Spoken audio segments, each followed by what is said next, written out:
you have a program for how to go? No. They will be able to do Before we diagnostic get around to testing. showing that, and you're gonna take the front door off of the URV. You get you under control, you can get this in.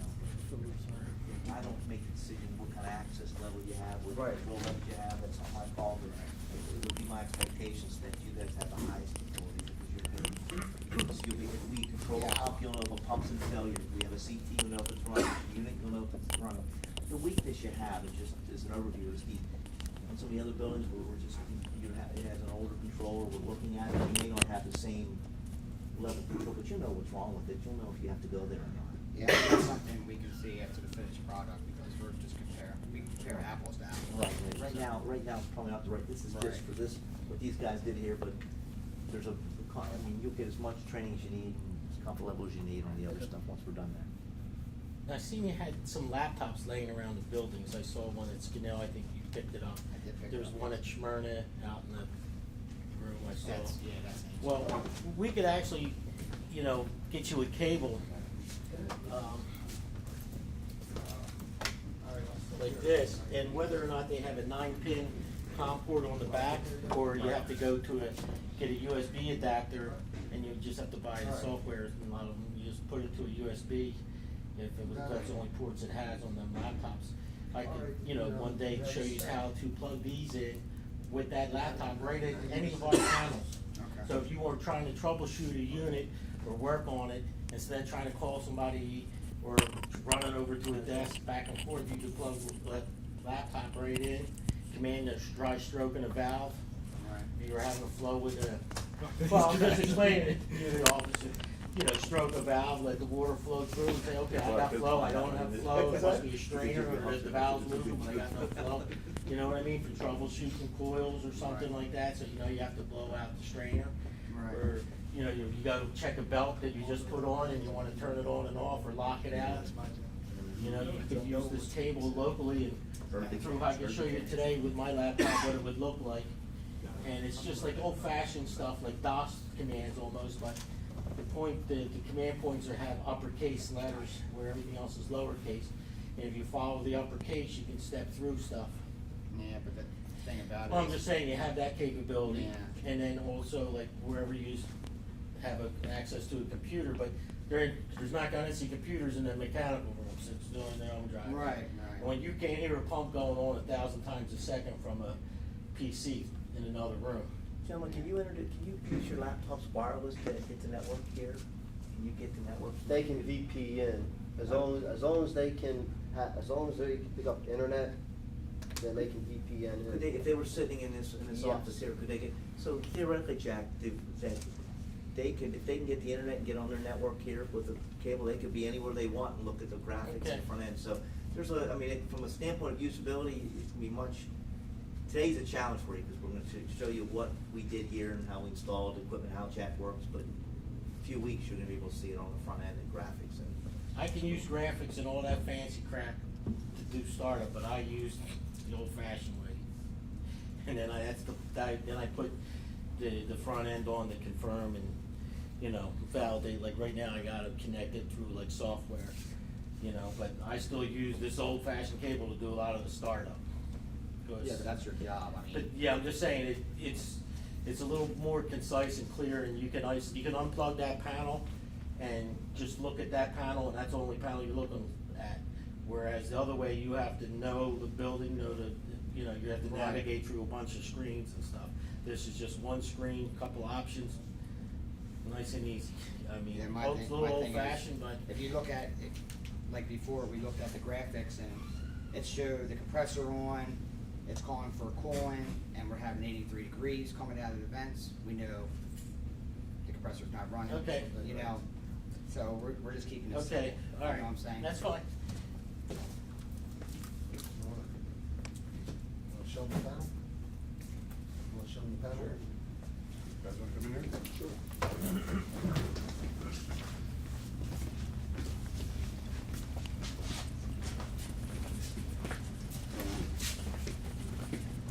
Just hold on to this, recording this for posterity.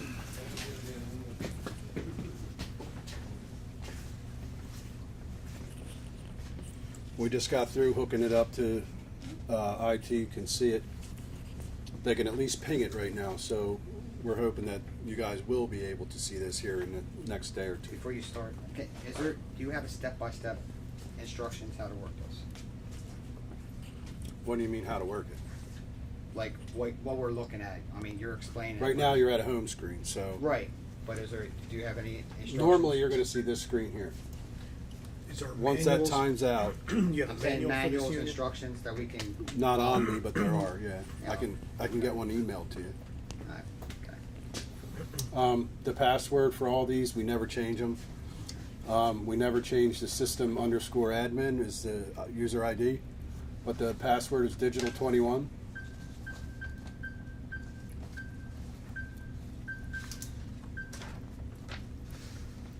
As long as nobody changes it, it'll always be that. This is your running status. You'll see it in almost a pie graph. Sometimes it'll show 5 units and 1 in red. That doesn't mean that's an error, it just means it's not running. If there's an error, it'll show you down here. There's 3 lines: running, stop, and then error. It will also show you the code that it locked out on, as well as flashing it on the wall stats. That's also in the manual because there's hundreds of codes for That these you don't have systems. that you're gonna give us. Yes. Okay. There actually should be one here, both of them, somewhere. Oh, here. Thank you. I just don't see the one for the. To set schedules or anything like that, you're going to hit schedule, pick the time frames. I'm on. Pick your time frames, select what you want, just like a thermostat. It's just a little bit more detailed. You can pick multiple days, a whole week, 2 weeks, a whole month, whatever. Set unoccupied, occupied, set your temperatures, your mode, and then hit save. One thing I'm going to recommend right now that we've been finding a lot of for some odd reason with these, it's sophisticated, but it's not sophisticated enough to run 2 schedules at one time. So if you have 2 schedules, the time frames need to be in sync. So unoccupied, unoccupied can be your 2 schedules. But if somebody writes a schedule over top of schedule you This wrote, is just for a thermostat. then what ends up happening is it conflicts itself and it'll start short cycling the system. So I'm telling you this, so if you get here and nothing's running, you go outside and your outdoor unit is cutting on, cutting off, cutting on, cutting off. First thing I'd look at is the scheduling. Usually there's 2 schedules, one's trying to override the other one and it flips back and forth and the unit just comes on, shuts off, comes on, shuts off. Now, you can schedule this up to a year out, right? Yes. So every year we'll have to reschedule for the next training year. Yeah, and just kind of go through it, make sure everything is the way it should be. To get back to the home screen, just hit the little home button. Your environment screen is basically anything you want to set, your time, the internet access, email settings. You can set this thing up if it has access to a network that has access to outside. It can actually alert you when something's wrong, or whoever you designate it to email. There's a power usage, so you can look at this and see how many kilowatt hours you use and compare that to a bill if you so choose. That's pretty much it on your guys' end.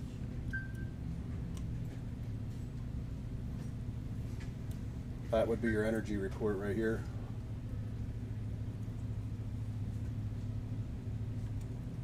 So as you can see, you can get it to print out or save to a thumb drive underneath here so that you can go print out a PDF and see what all your usage is throughout your months. All you have to do is plug it in and then hit save to USB and it'll download it right to the thumb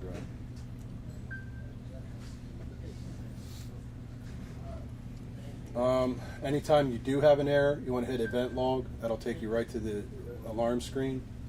and it'll tell you somebody's setting schedules. Can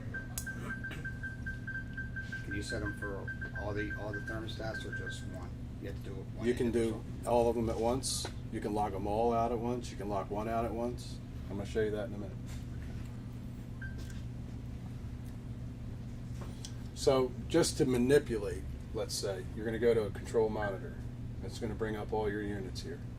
And we've even labeled them, what room they are. So say you want to just do one. You just tap on the one.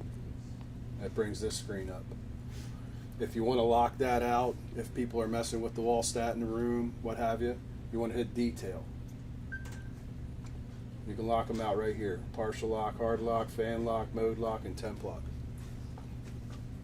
You can lock the whole thing out so that all they'll see is a pH on the screen. You can set your times, your modes, what have you. If you want to pick more room than one, just pick it. Change what you want, hit apply, and it'll apply to all of them. All the ones that you've selected. Now this is only for the multi-units. This doesn't deal with the No. Linux. No, that's a whole nother thermostat out there, and they won't communicate with each other. So, but you've got the choice. I mean, auto dry would be like to dehumidify. If you want to put it in dehumidification mode, if you got a lot of humidity up here, or wherever they're located at, you can check the schedule or go right to schedule from the same screen.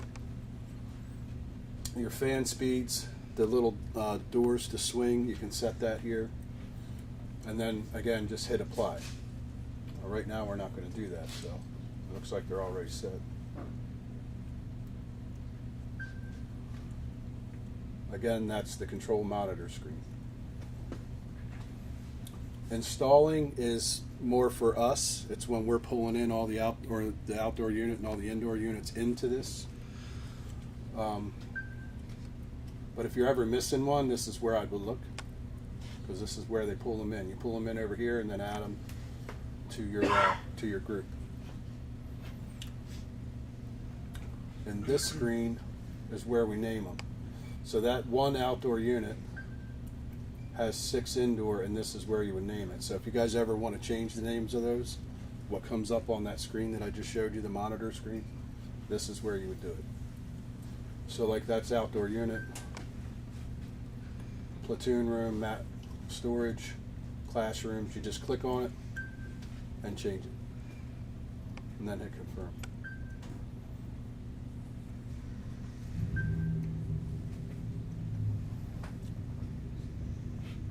Again, a lot of people call us because they see red in this circle. Really look at it.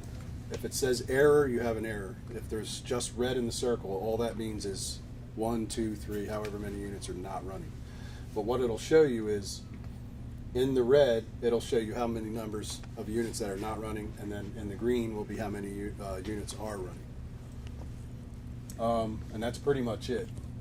If I were you guys, I would write down that digital 21, even if you want to write it on the inside of here, but I would leave this logged out, because you can brush up against that and it pick up the heat and start changing things.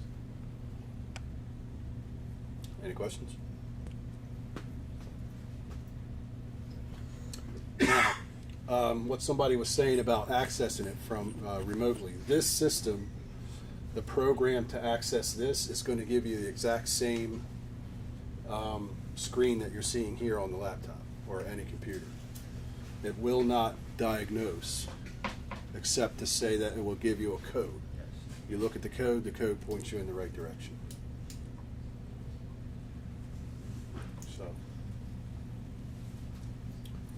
So, usually these, if they do lose communication, just a simple power down right under here, right there. Press and hold the button just like you would an Apple iPad or what have you. Let it shut off, turn it back on, and then usually when it reboots, it'll pick them up. If that doesn't work, the outdoor unit, let's say you had a brownout, okay? If the indoor units come on before the outdoor unit, you're fine. If the outdoor unit comes on before the indoor unit, you're screwed. You have to shut the outdoor unit off Leave it off for about 15 to 20 minutes. I always tell people 20 minutes. Let all the capacitors in the unit discharge, and then turn it back on, and it'll pick everything back up and then start communicating back to this unit. What a lot of people end up doing is they'll shut it off, turn it right back on, and it holds that same alarm. It doesn't drop the alarm. Okay. So when you shut it off, turn it right back on, you still have the alarm, shut it back off, wait 20 minutes, turn it back on, and it'll go through a 3-minute self-diagnostic, and it'll pick up all the indoor units. It'll start communicating to this again, and you should be fine. If not, then you're going to want to start making phone calls and get us out here. Keep the filters clean. If you're going to wash the outdoor coil, whoever that may be, don't put any coil cleaner on it. It will void the coil warranty. There's a coating on that coil, and that they do not want chemical cleaner on there. So an electric power washer would be about the most harsh thing that you can use on it. The bottom of the outdoor unit has a lot of holes in it, and throughout the winter that thing is going to go into multiple defrost cycles throughout every day. The colder it gets, the more defrost cycles there's going to be. If those holes get plugged up, that unit's going to freeze, and it's going to start at the bottom and work its way up. So I'm telling you this, if you start seeing that, open the unit up, pull the leaves out, because that's what's happening. The next time it goes into defrost, it should melt enough to where it'll run down the holes. The next time the rest of the ice will melt, it'll fall off. And that's pretty much it. It's pretty much, it's a self-contained unit, just like any other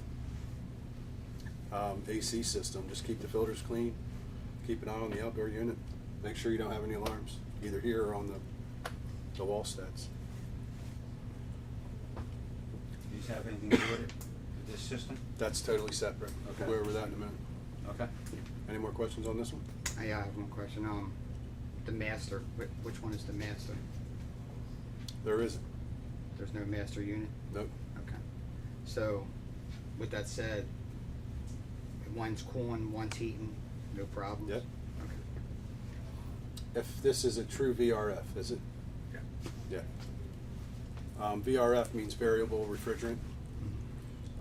So there is I'm not sure of the model unit out there, but excuse me, there's at least one inverted compressor. That compressor's lowest limit is 25 hertz. So that compressor will modulate, ramp up and down according to how many indoor units are running. There's 3 pipes, suction line, liquid, and a hot gas, which is what allows the units to run in different modes on the inside. So that hot gas is piped into a HR box, we call it, heat recovery box. And let's say one of the indoor units wants to run in heat. It then closes the liquid line solenoid, opens the hot gas solenoid, and sends the hot gas into that evaporator and allows it to heat. Okay. So that's pretty much how it works. They do work great. They do save a lot of money. They do have the word I'm looking for here. They're electric sensitive. Let's put it that way. Power glitches, that kind of thing that we already just discussed. The next thing would be power pole problems, the power coming into the building. If the power starts to creep up on it, the outdoor unit is sensed, that 10% out of balance, and it'll shut the unit down. But it will still give you a code telling you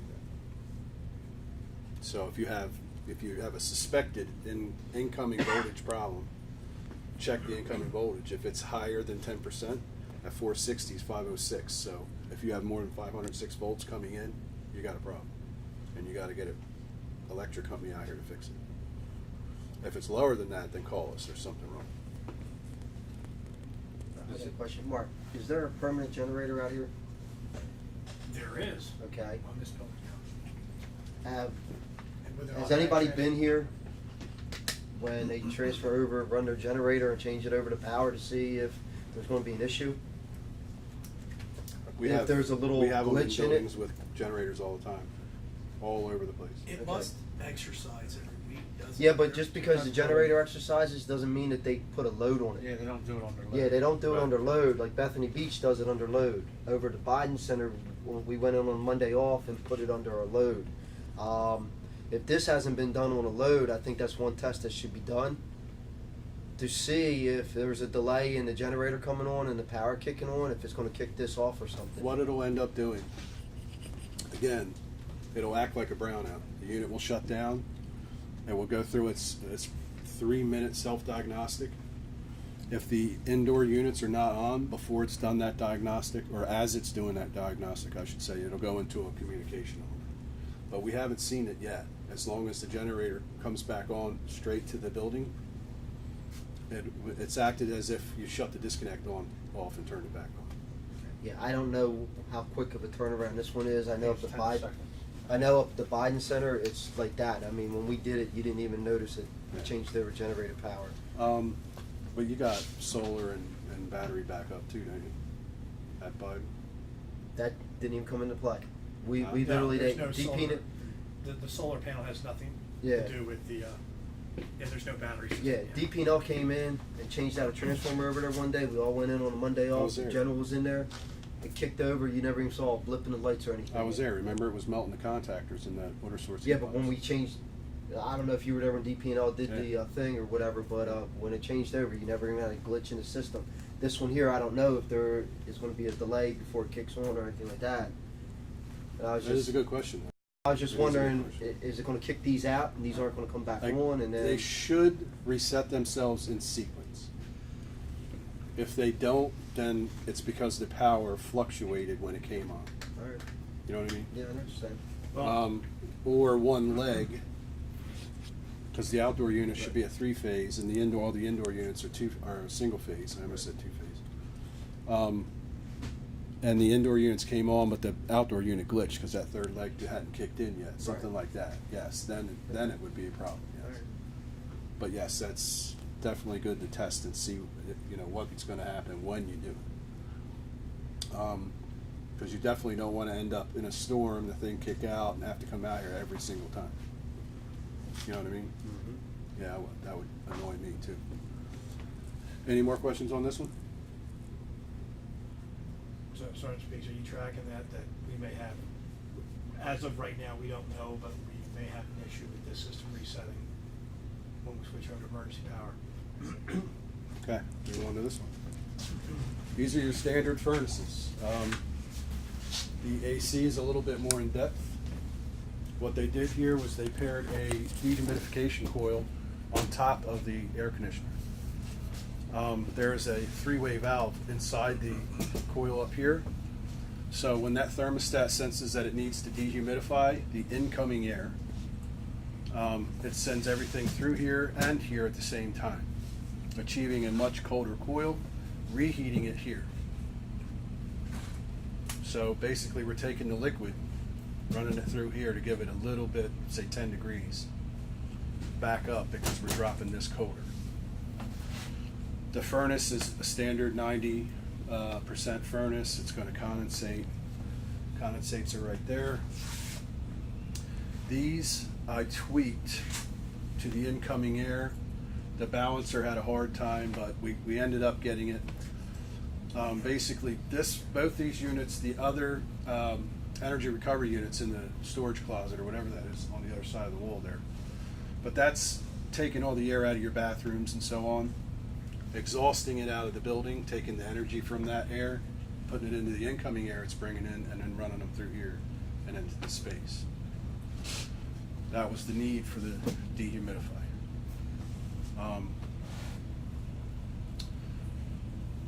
90+ furnaces, they're going to heat or cool that incoming air. The relays down there are Siemens.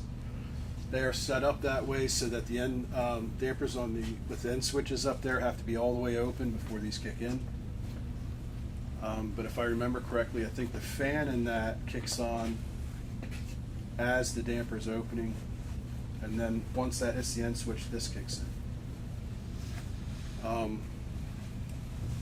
which should be on the back of their panel, how it's laid out. Same thing, keep the filters clean. These, not these, but the furnace traps you're going to want to clean at least every other year, if not every year. Just kind of blow them out with compressed air, run some water through them. That's about it. Keep your main filters clean. Outdoor units on these you can chemically clean. How often do these filters need to be changed? Quarterly, semi-annually, or? I'd say probably every 6 months Okay. you'd want to replace them, at least. You may want to start looking at them at 3 months, see how dirty they are, because remember you're pulling in 100% outdoor air. But those are, and under normal circumstances, in a regular residential split, those are year filters, or so they boast. But I always tell people, keep an eye on it, see what you got. I mean, it all depends on the outdoor activity, what's going on out there. 141 going across there, so. Right. Train going by here, the whole 9 yards. Yeah, I would pull it out. I'd put it on the maintenance schedule, look at it like every other month. You know what I mean? And then change as needed. Gotcha. There's no belts in them. They're ECM motors, so the motor itself ramps up and down.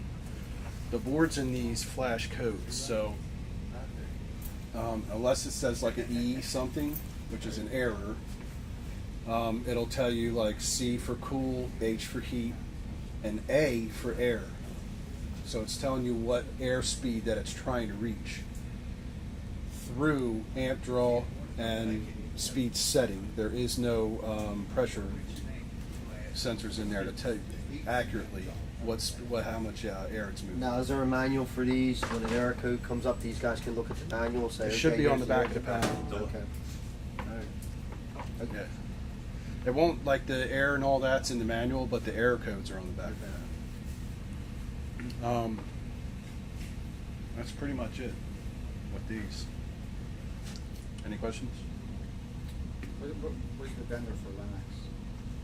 The what? The vendor, where did you purchase the Linux units? Yeah, Lennox equipment. Which Us.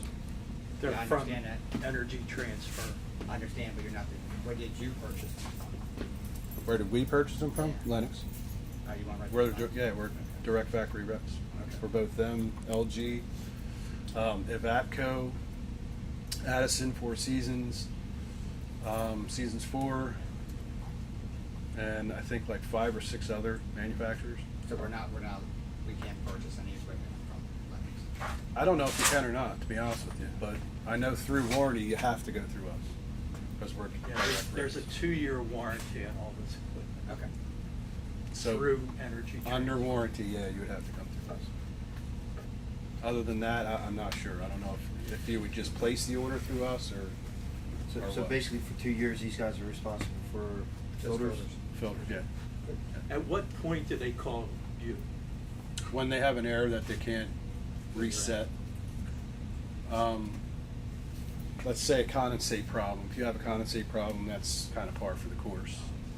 If you have a condensate leak, now you're going to call Barry, who installed it. If you have a busted condensate drain for the heater, which is internal, you're going to call us, because that's a warranty part. Bad motor, burner, anything under warranty that's going to be a part, you're going to call us. So anything inside there, we call you guys? Yes. Now, stupid question, but if we touch it, we own it, correct? No. No? No. Okay. If you look at it just to diagnose it, no. Okay. Call us. Matter of fact, I would prefer that, because then I can get you the part, come out here, and when I come out Yeah, here, I I come out gotcha. to fix it. Yeah. You know what I mean? Instead of having to make 2 trips. Just make sure you include the model and serial number, that's all. You need that? Come on, you It know. says Lennox.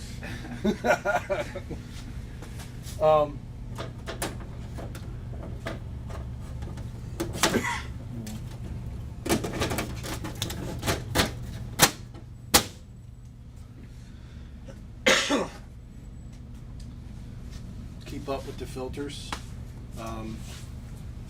The condensate on the furnace, you really probably wouldn't need to really clean out. I would just flush it with water for the first 2 or 3 years.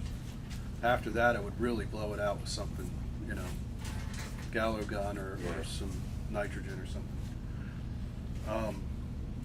It usually takes 2 to 3 years for it to really start building something up in there that you really need to force out, unless you have a leak. If you have a leak, now you're in, call us. Same thing with the drain pans and the AC. You know, if they're not working right, call us. Right. They're under warranty through us. If you have a leak in the pipe, that's installation. That would be there. You know what I mean? But I would think if it was going to do it, it would have done it at startup. I would have seen it when it started.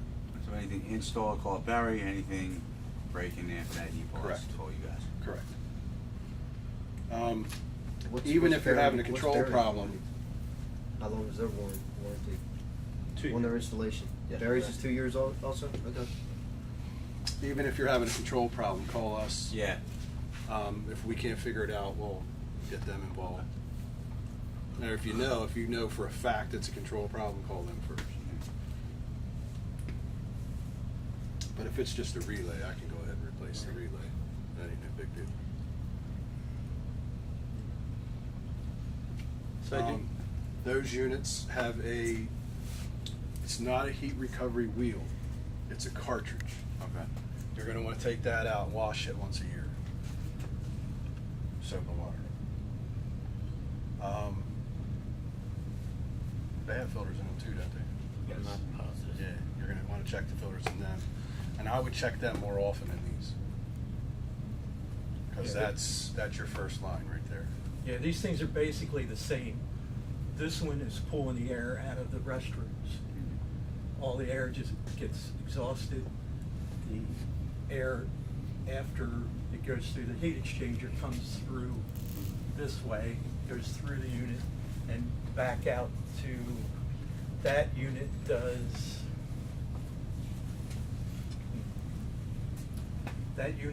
all of the makeup air or ventilation air for all of the ceiling cassettes and It just the air dumps it in the handlers ceiling. that are on the LG system.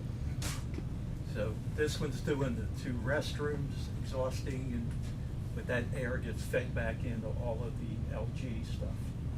That one is exhausting the locker rooms, and the air goes back into the locker rooms.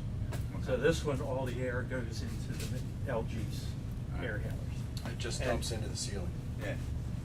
And if you look at this panel, it shows 6 units. There's actually 9. There's 4 air handlers, ducted air handlers, one in this room, one in the computer room, and the 2 rooms, 203, and the one coming this way, I forget what that is, 205 maybe. So those are the 4 air handlers. There are 4 ceiling cassettes that are all tied into one thermostat. So that's why this shows 6 units when there's actually 9. So there's 4 ceiling cassettes, we're all into one thermostat. Oh, wow, okay. That's in the locker room. Yes. Yeah, that could be confusing if So you're you're actually naming not the up to date. thermostats, not the units.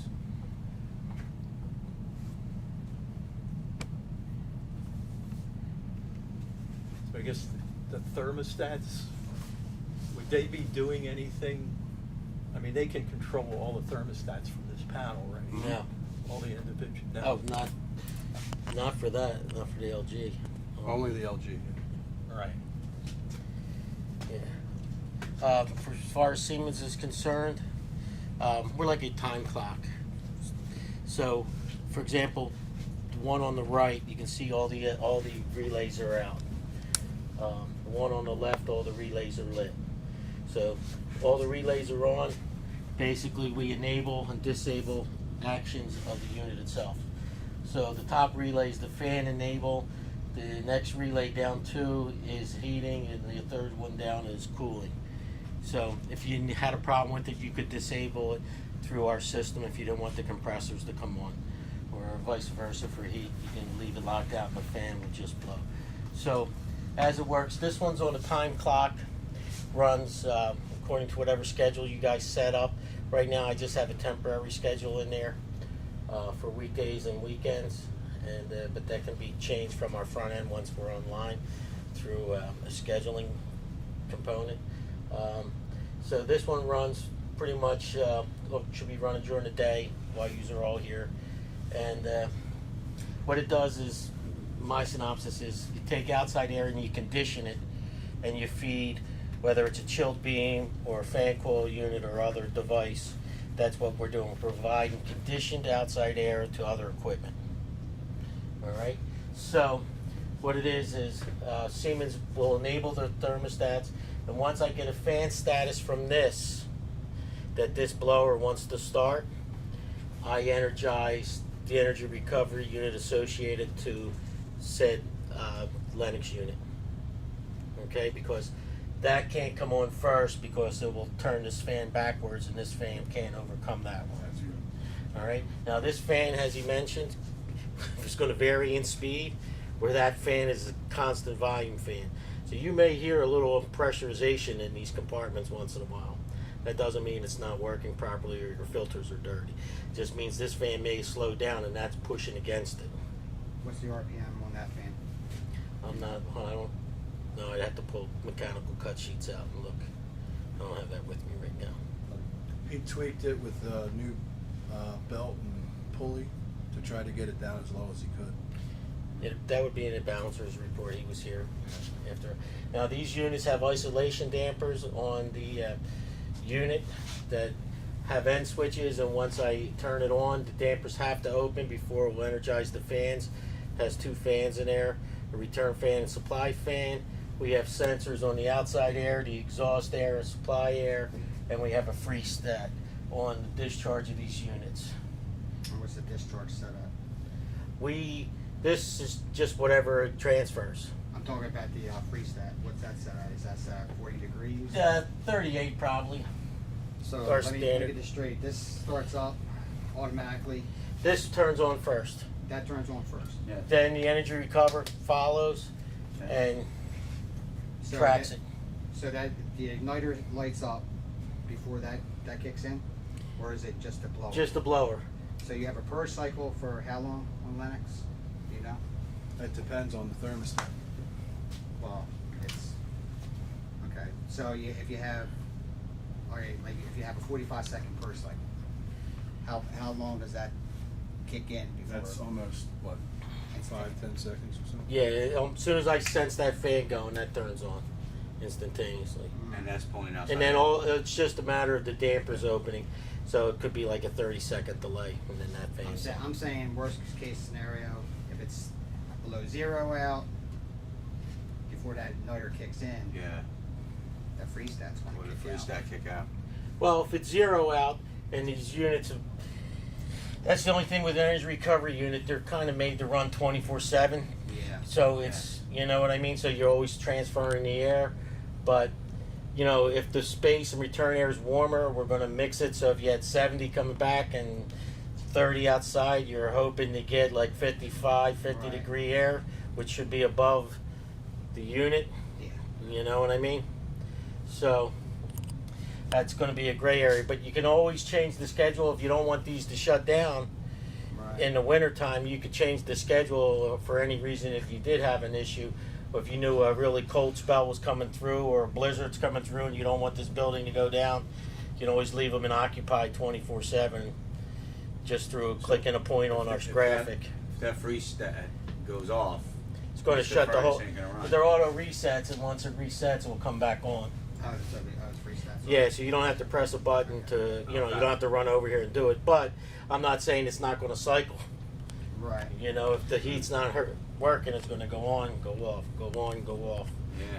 But, I mean, that's typical with any system. So as long as the gas igniter fires and this thing comes on, you shouldn't have any problems. You know what I mean? Right. All right. So that's pretty much us. Like right now, that unit's off. This unit was designed not to be on a schedule, just to run off of CO2 levels in the locker room. So when the CO2 levels get above 800 parts per million, we'll energize this unit. Now, if you want to put it on a schedule, we can put it on a schedule. there's an occupied point in my program, and all you'd have to do if I wanted that unit to run right now, come over here, I'm just hitting on. There goes all the relays. Once that blower kicks on, that unit up there will kick on.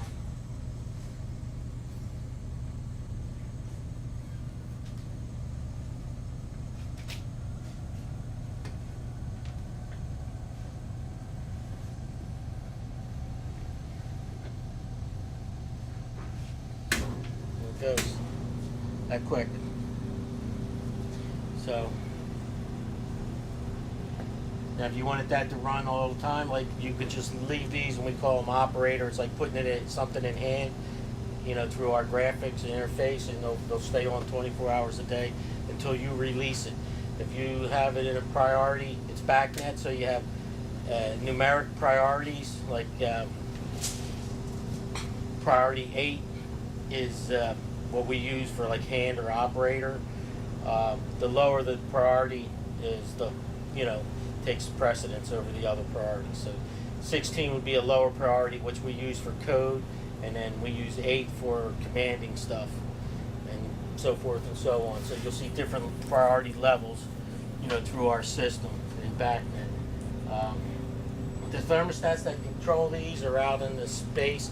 There's one in this room over here on the column, and there's one in the locker room on the bump out portion that protrudes out by, there's an electric panel in that locker room. It's right by that, and that's where we monitor temperature. Basically, he's just breaking the thermostat call through the relays. Yeah, it's like their 8 wire that comes back from the thermostat is just fed through our relays, which we're just opening the contact.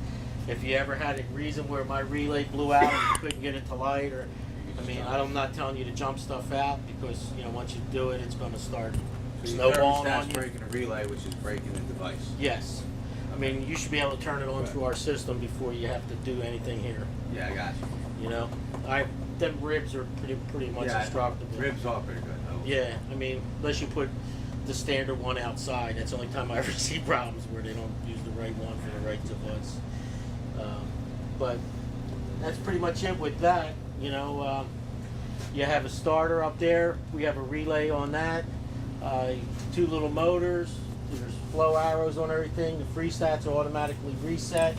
You monitor the discharge being fed to the unit, and you monitor the discharge leaving this unit. So we call that like mixed air, but you have air. You have a temperature sensor that Siemens monitors on the supply ducts. One here is in the other room over there. We monitor, like I said, the exhaust air temperature, so you can see what's being transferred, you know, delta across the entering and leaving temperatures and stuff like that. When you have your graphic, you'll be able to see those values. You'll see how much you're bringing back. If you got 74 and it's 50, you'll see what kind of gain you're getting from it. And that's pretty much it for Siemens. It's pretty cut and dry for us. Over here, this is the processor that's controlled. This is a smaller processor. It's called a PXCC because it's a compact. That's why it's a CC. What it is fixed inputs and outputs. This one right here is a 36. So I have digital outputs on the right side of the board.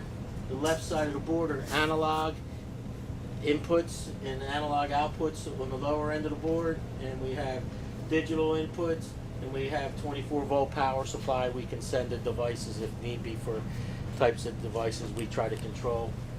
This module is an expansion board off of this.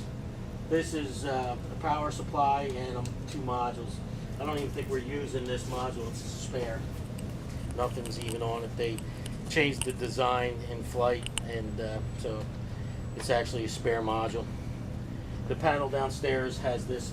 We have a hodgepodge of these types of panels throughout the campus, like I'm doing Smyrna right now, and 80% of the panels are this, and the other are PXCMs, which is all modular devices like that.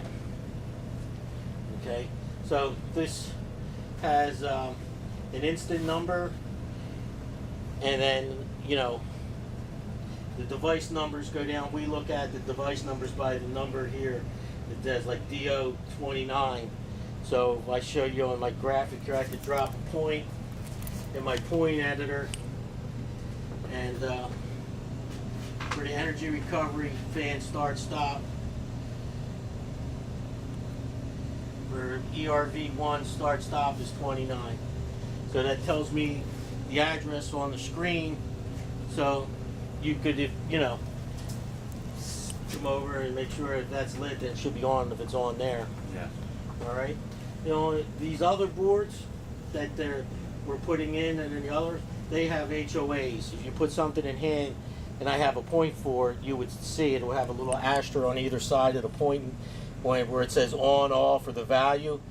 You'll see an asterisk on either side if it has an HOA module. That's the only advantage of the PXEMs over these digital modules. You have no handoff auto modules here. There's no way for me to turn that on like pressing anything. Yeah. But if there was something wired to this and I wanted to turn it on, I could. All right. The boiler rooms all have this style. So, for example, if you had like downstairs, you're going to have it's a PXEM downstairs. If you had the sheet and you ascertained what boiler start stop number was or what pump number start stop was, and you wanted to turn that pump on because you wanted to flush the system out, even though it's in the summertime and you know the boiler system's down, and we energize based on outside air temperature. So if it's above 60, then boilers aren't going to be on. But if you wanted to start a boiler or a pump, you would be able to find out the address, go to that number, press the button, and you can fire the pumps and stuff and the boilers and enable them if you needed to. These relays were put in as safety relays. They did away with smoke and another device. So the only one that's actually working is the top one. The top one jumps through. They were interlocked one through to the bottom to the fourth relay. So this bank does one unit. This bank does another unit. They're on our drawings. You'll see you'll get the set of this in a book. And what I would recommend is you take the book and we'll get you extra copies. You leave a copy of the book in one of the panels, like downstairs or up here. You know, so you can always have a manual at each place, and then you have I'd have a set of the books at the console also. And it explains the wiring, gives you a line diagram. You'll get communication layouts in it. This is just the electrician working set. We have to get your as-built. You know, you get all the information and you know, go through them, and they're all numbered in order. And we have a main page with an index telling you the name of the unit and what page to go to, and it'll give you electrical drawing, mechanical layout. So, Bill, as we approach closeout here, we'll get a full set of O&M manuals for every system as part of our closeout docs. And when that comes in, I'll of course let you, Chief, know, and you guys can come and grab a set. So being that all these were interlocked and wired up, I just took the liberty of jumping out the relays that didn't have safeties. Yeah. So they're just jumped out. So if you ever put a smoke detector in the unit, you can utilize the input. Yeah. All right. If you ever put a high static on, we can utilize the input. But they weren't there, and things were changed, so I just jumped them. So you know, I just left it as it was, and I just jumped out the safeties. So, for example, if the freeze went, this one would be off. If the freeze went out, that one would be off. And if that one's off, this one's going to be off. Yes. So there'll be pairs. If this one was smoke, and I believe the other one was return smoke. It was freeze, supply smoke, return smoke, and then the safety. So these three relays fed this relay. So their supply and returns were eliminated. If they ever decide to put one of the two back, we can initiate them relays and put them back in service. Okay. Right now, I have this track taken apart as I'm talking to this wirelessly, so you can see the graphics and stuff that I was looking at. But this is all going to go back to the. It goes back to the IT room. I'm going to plug it in today. They should be able to see it. Your IT department already pinged this device. So once our front end is going, it should be no problem to suck this database up and associate the points with graphics. And then, you know, we'll get training going and, you know, we'll... Now both panels are interlinked, one here. Yeah. The one downstairs isn't installed yet that does the boiler room. We're going to be putting that in, I believe, the week of the 18th. That will be started, and I should have that done within a week and a half. So by the end of the month, that boiler room should be fully operational. And then any panel, once this is plugged in and connected to your network, I could plug my laptop into this MMI port like I was showing you, that little cable. It has an RJ45 and a 9-pin on the other side. I could come into my laptop and use a tool. It's HyperTerminal. It comes with Windows. So if you have Windows 7, it's on your laptop, HyperTerminal. So it's like a free software that Windows puts out, so you can talk to our processors with it, but it's a little old-fashioned. And I could actually see points in another building from here, just using that HyperTerminal without having, you know, your other laptop or, you know, you going in through your VPN and stuff like that. So just throwing it out there that if you had an issue with your wireless or you couldn't do it, if you had that extra cable, you could always plug into any of these MMIs. And then, like, if you did a point log, what it would do is it's going to scroll through the panel that you're plugged into first and then start bringing up points from every other panel connected to your network. So that's why, like, I like the tool for troubleshooting, because what I would do is unplug from the server, and then I just see this one only. Yeah, got it. It cuts down my points, and I don't have to keep deciphering, is that point out of this panel? You know what I mean? And it cuts your points from, like, if you got a million points, and now I'm only dealing with, 50. You know? And then when I'm done, plug it back in. And as soon as you see the light, that means you got connectivity. These are transmitting, receiving, because they're talking to this. Terminal strip, like I said, everything is going to be numbered on the terminal strip, telling you what's wired to 1 and 2 all the way down. Okay. You have some spare outlets. I recommend people don't actually use them for plug-in drills and stuff like that in there for your laptop, or, you know, a meter to charge it or something like that. But we have power supplies in here if for any reason something shorted, like if you were working on any of those relays and it arced the ground, it's going to probably pop this little, there's a reset in here, 100 VA transformer with a manual reset on it. Alright? You just flip the toggle switch, and if it keeps tripping, you can pull the plug and reset it, and then you're going to have to lift wires and find out which one's causing it. I've had to do that, like somebody whacked a wire and shorted something out, and every time you reset the transformer, it keeps tripping right away. Well, now you got a process of elimination, you know what I mean? Start lifting wires and resetting, or pulling them all off and re-landing them one at a time until she pops. So, excuse me. Those relays are getting fed from there. Yes. Okay. Yeah, And we the have thermostat, I assume, is going into that. Into there as well. thermostat is hardwired back to that. We break the wire, the transmission between the thermostat and the unit. Okay. Instead of that 6-wire thermostat, I got it. hey, So you're just breaking going right it. to a terminal Okay, strip in gotcha. there. Okay. We're breaking it and then re-landing it. Okay. That's all I wanted to figure out. Right. How she was routed. Yeah. Some of the wires, I think, come through my panel and then leave and go back out again. But So technically, Mr. Thermostat's going straight into there, and you're breaking Mr. Thermostat. right. That's why I said if you suspect the Yeah. relay, you can always jump out the Yes. thermostat right here. Okay.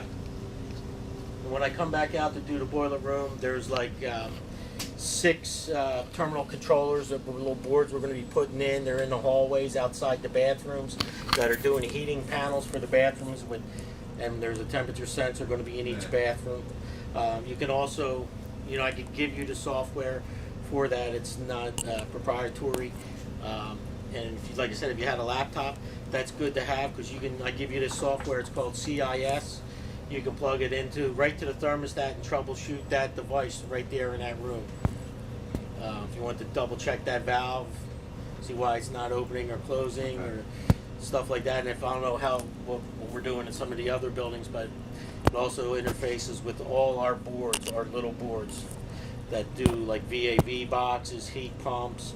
I think they put maybe 2 of them in down in one of your other buildings down south for 2 heat pumps.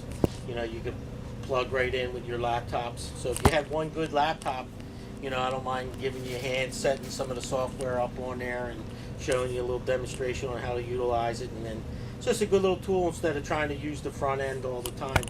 I like to do stuff remotely, you know, because you can't hear a pump or this thing going on and off sitting at a console. It might not change. Our panel scans the program once every second. I could take a line of code out of there and them things would flash like faster than you could blink. Yeah. You can't see that at the console. It's going to be a steady on. But it's going until that starter blows or that fuse blows. Gotcha. You know, that's why I like to use the old-fashioned tools and troubleshoot and do stuff locally where I'm in that room, and you know, I'm not. And software sometimes takes a chance. BACnet has to go through the network, where when I have it plugged directly into my laptop, I can put stuff on point monitor. It's called NIT scroll, and I'm seeing up instantaneously updates. That's why I use that for troubleshooting and startup. A lot of guys, you know, I only use it for finalization, making sure I can see it through, and once I got IP addressing and stuff like that, to make sure that I set it up right. That's when I use my tools to the graphics and stuff like that. But basic startup, I go the old-fashioned way. That's pretty much it, unless you have some questions. You have spare filters for Lennox? No. You know, the more you get to see our stuff and you use it, it's going to be in all your buildings now. The key is using the software. You know, if you don't use it, you lose it kind of a mentality. And I'm sure you have it with your own equipment. Yeah, of course. I mean, That's anybody. Yeah. Where'd you get that cord you were talking about that goes into the other side? I get the engineer to get you one. Yeah? Yeah, we got hundreds of them in the office. Yeah, do me a favor. Can you get us 2 of them? Just Sure. in case one breaks? Yeah. Because we have a regular laptop that Yeah, you if you have can a- plug into there. Yeah, if you have one and you want to meet me at one of the sites, Yeah, or I'd like that. you know, I don't know what site you're at more often, but like I'm going to be at Because Smyrna. let's be realistic here. If the system goes down, the network goes down, which it does. Right. Let's be realistic. We need to plug straight into here. Yes. I don't care what you say. Right. Because if the network goes down, we can't do that. Guess what? I'm going to tell you something I can do. I mean, it's all good, but here you could come in, plug into it, That's- and you could do an override before something on. Like I said, once the network's back up, if they want to release anything you do here locally Okay. can be released from the front end. Yeah. So When it comes back up. yeah, That's what exactly. I'm saying. We need that scenario because that will happen. Yeah, so I would say, you know, Yeah, we get emails all if the you time. want, I saying can show you system's what it down. looks like, or if you're not interested, I can hold off. Well, I mean, we'll do another time when I have time because I'd rather sit down with you. You know what I mean? Here, I'll just show you real quick. I'm not using the same software, but right now this is just like a graphic block group. Yeah, This isn't gotcha. a fancy graphic. This is just for my startup, okay? Now, like we have a profile, for example, it's a tree, and you keep expanding it out, All right. and then you find the panel, for example, the only one latched to me right now is this one. Okay. Okay, so I can highlight that panel and I can use a tool called diagnostics and it will open up. Now, you can actually, like if the graphics launch MMI is what it's called, this is what it looks like when you plug your laptop into this. It's like type commands, Yeah, correct? see, I don't know if you can see it or not, I don't want to get in the camera's way, so. but it's just, Gotcha. the light's kind of glaring on. I got you. Yeah, it's But- like type commands. Yeah, you highlight, whatever's highlighted, H, I said H, and right now the password's high. And the log on was high, and the password's teamwork, TEAM, work with a 0. We'll write it down. We can change it to whatever you want. Yeah. Now, if I did like a point, because the uppercase, you follow the uppercase of the commands, and just the log, and hit enter, it brings up all the points on here, and then you can actually open that up and scroll up and down, Okay. and you can see the values of everything right there. Gotcha. You know what I mean?